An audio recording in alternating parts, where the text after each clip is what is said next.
Bismillahirrahmanirrahim. Assalamualaikum warahmatullahi wabarakatuh. Alhamdulillahirabbil alamin allazi arsala rasulahu bil huda wa dinil haqq liyuzhirahu 'alad dini kulli wa kafa billahi shahida. Asyhadu an la ilaha illallah wahdahu la syarika lah wa asyhadu anna Muhammadan abduhu wa rasuluhu la nabiyya ba'dah. Allahumma shalli ala Muhammad nabiyil ummi wa ala alihi wa sahbihi ajma'in. Qala Allah Ta'ala fi Qur'an Azim. A'udzu billahi minasyaitonir rajim. Bismillahirrahmanirrahim. Wa la taqulanna li syai'in inni fa'ilun dzalika ghadan illa ay yasha Allah. Wazkur rabbaka idza nasita wa qul asa ay yahdini rabbi li aqraba min hadza rasyada. Sadaqallahul azim wa sadaqa rasuluhul habibul karim wa nahnu ala zalika minasyahidin wasyakirin walhamdulillahi rabbil alamin. Segala puji dan syukur kita panjatkan kepada Allah Subhanahu wa taala. Salawat dan salam tidak lupa kita sampaikan kepada junjungan kita Nabi besar Muhammad sallallahu alaihi wasallam beserta para sahabatnya, para keluarganya, para pengikutnya, dan mudah-mudahan kelak kita mendapatkan syafaatnya. Suatu hari kaum Quraisy mengutus An-Nadar bin Al-Harith dan Uqbah bin Abi Mu'id menemui seorang pendeta di Madinah untuk menanyakan kenabian tentang Nabi Muhammad SAW. Lalu kedua itu menceritakan segala hal yang berkaitan dengan Nabi Muhammad SAW. Lalu pendeta Yahudi itu berkata, tanyakanlah kepada Nabi Muhammad tentang 3 hal. Jika ia dapat menjawabnya dengan benar, maka ia adalah memang Nabi utusan Allah. Sedangkan ketika Nabi Muhammad tidak bisa menjawab 3 hal tersebut, maka dia sebenarnya adalah bukan seorang Nabi atau diistilahkan dengan Nabi palsu. Pertanyaan yang pertama itu adalah tentang pemuda pada zaman dahulu yang berpergian dan apa yang terjadi kepada mereka. Yang kedua, pertanyaannya adalah tentang seorang pembara yang sampai ke barat dan sampai ke timur dan apa yang terjadi padanya. Yang ketiga, pertanyaannya, tanyakanlah tentang ruh kepada Nabi Muhammad SAW. Pulanglah utusan itu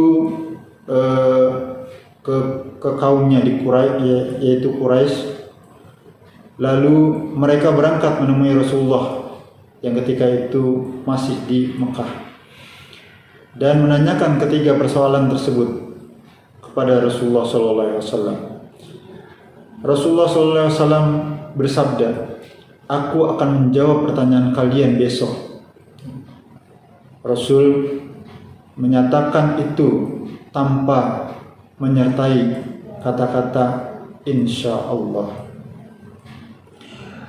Kemudian Rasulullah menunggu wahyu yang tidak turun-turun, yang biasanya langsung cepat turun. Pada hari itu ternyata tidak turun. Hari kedua juga tidak turun, sampai Nabi SAW menunggu sampai hari ke-15 juga tidak turun. Kemudian Nabi diolok-olok oleh orang-orang di Mekah, ya, karena tidak dapat menjawab ketiga pertanyaan tersebut. Maka setelah hari ke-15, maka turunlah Jibril membawakan wahyu yang menegur Nabi Muhammad SAW karena memastikan esok hari ia dapat menjawab ketiga pertanyaan tersebut. Wahyu yang disampaikan oleh Jibril kepada Nabi Muhammad SAW diantaranya adalah surat Al-Kahfi ayat ke-23 dan 24 yang saya bacakan di awal tadi. Saya ulangi. A'udzubillahi minasyaitonirrajim. Bismillahirrahmanirrahim. Wala taqulanna li syai'in inni fa'ilun dzalika ghada. Dan janganlah sekali-kali engkau mengatakan terhadap sesuatu, aku pasti melakukan itu besok hari. Illa ayyasha Allah, kecuali dengan mengatakan insya Allah. Wazkur rabbaka iza nasita wa qul asa ayyahdiyani rabbi liaqraba min haza rasyada. Mudah-mudahan Tuhanku akan memberiku petunjuk kepadaku agar aku lebih dekat kepada kebenaran daripada ini.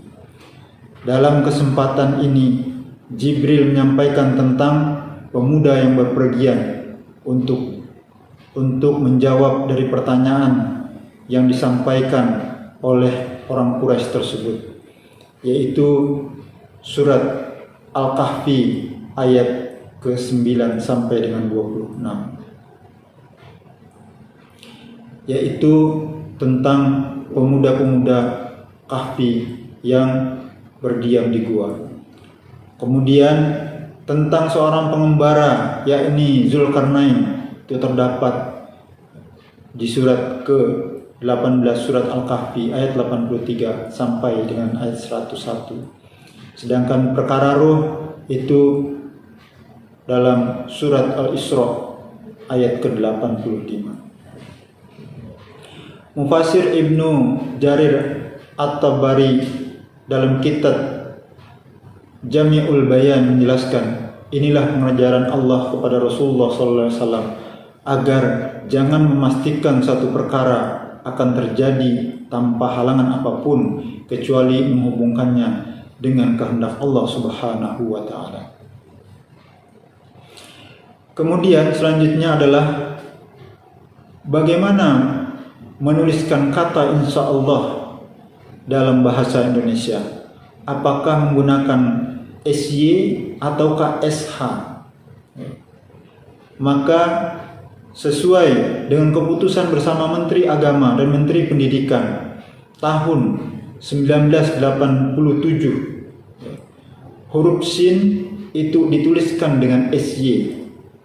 Sedangkan kalau di Inggris itu menggunakan huruf SH. Jadi kalau kita menggunakan dengan bahasa Indonesia, insya Allah tulisannya INSYA, insya Allah. Sungguh agung makna kata insya Allah itu. Di dalamnya dikandung makna paling tidak ada 4 hal. Yang pertama, manusia memiliki ketergantungan yang tinggi atas rencana dan ketentuan dari Allah Subhanahu wa taala. Yaitu ini adalah keyakinan tentang ketauhidan dari Allah kepada Allah Subhanahu wa taala. Kedua, menghindari kesombongan karena kesuksesan yang kita capai, sehingga seolah-olah kita dapat menentukan hari esok dengan sendirinya. Ketiga, menunjukkan ketawaduan kita baik kepada manusia maupun kepada Allah Subhanahu wa taala. Karena itu kita tidak dapat menentukan hari esok itu kecuali dengan dari takdir Allah Subhanahu wa taala. Keempat, bermakna optimisme akan hari esok yang lebih baik. Kita tetap berusaha untuk merencanakan hari esok, tetapi tetap kita sangkutkan segala sesuatunya kepada Allah Subhanahu wa taala. Bagaimana jika kata insya Allah dijadikan tameng untuk memerdaya manusia atau dalih untuk melepaskan diri dari tanggung jawab? Kita mengatakan kata insya Allah, sungguh kita telah melakukan 2 dosa. Yang pertama,